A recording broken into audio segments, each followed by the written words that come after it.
hair is a problem. I mean, not only for your patients, that's why they want it removed, but I mean, hair is like, it's a thorn in my side, hair is. And here's why, because everybody's doing it, some form of it, whether it's waxing, threading, like, so not only are now we competing with other medical spas, and so now we got salons involved, and like now everyone's competing with us on hair. Here's the key to hair. Look at this data. Now, this is a little old now, but the amount of money spent on being hairless, and for the record, men are a hugely increasing population in this space. Like, you need to pay attention. And here's why. Write this down. For retention. So, for the same reasons that I just said I hate it, because everybody's doing it, just know that your patient that you want in your Botox chair, or that you want in your Involve chair, or that you want in this chair, right? They're getting their hair done. And if you don't have hair, they're going somewhere else that's doing hair. And hopefully it's not the person across the street that's also doing all the other things that you're doing. So for me, it becomes a necessity to have hair as an option simply for retention, let alone income generation. Because people have unfortunately raced to the bottom for hair and just really undercut everything.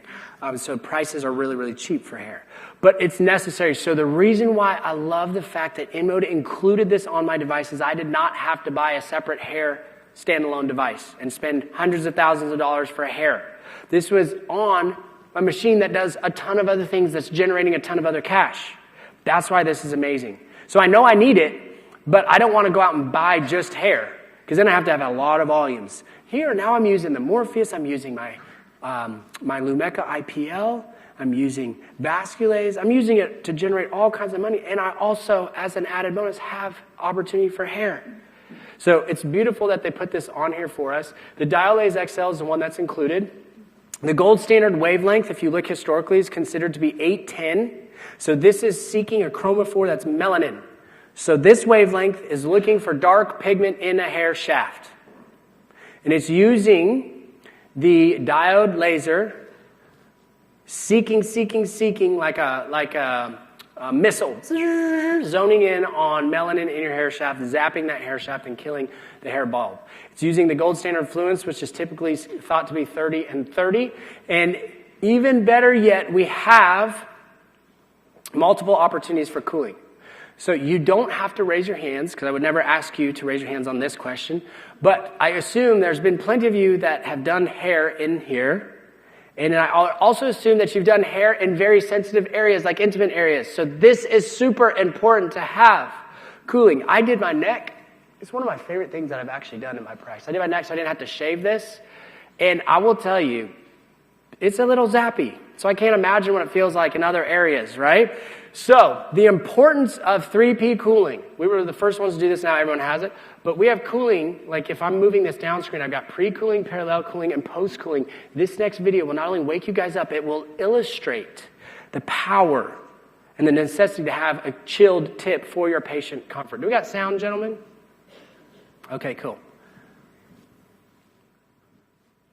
I started getting laser hair removal, essentially all over my entire body. Okay, and so when they do your front downstairs, they're going to do your back downstairs. Okay, and when they do your back downstairs, they make you spread them. I don't like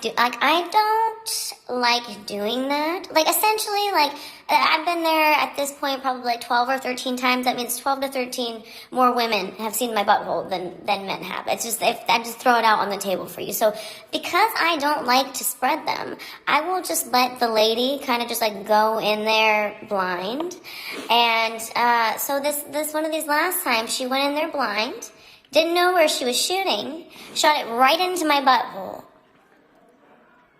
Right into my butthole. When I tell you the scream in which I scrimped, I have never scrimped before. I swear to God, the laser shot right out of my mouth. Shot right out of my mouth. Started lasering things down. I was going, ah! I was lasering all over the place. The glasses were breaking. Light bulbs were shattering. I look like a lighthouse, like William Dafoe. So, if you go get your butthole lasered, make sure that you spread them. They don't care. See, I told you guys we're going to leave here learning all kinds of things. So this is the importance of having a chilled tip so we're not shooting laser beams out of our mouth, right? So this is what the handpiece looks like. I already mentioned to you the high fluence, large spot size. This data is important to us because how many of you have laser hair and you've told people like 6 treatments, 5 treatments, maintenance over time? We are seeing 72% reductions after 3 treatments. That's significant. 72% reduction, and this is lasting many months. Even on out to a year, it's still 70% reduction. And so when you look at these results, these are really boring before and after. It's like, oh, there's a hairy arm, there's a bald arm. Yep, did what it said you do. But what I think is cool is when you actually look at how we found that data, this is how we found that data. We took a square centimeter area, actually counted the follicles, measured at 3 months, 6 months, and 12 months to get to those numbers. And so longevity over time, 6 months, 70% retention in reduction is huge after only 3 treatments.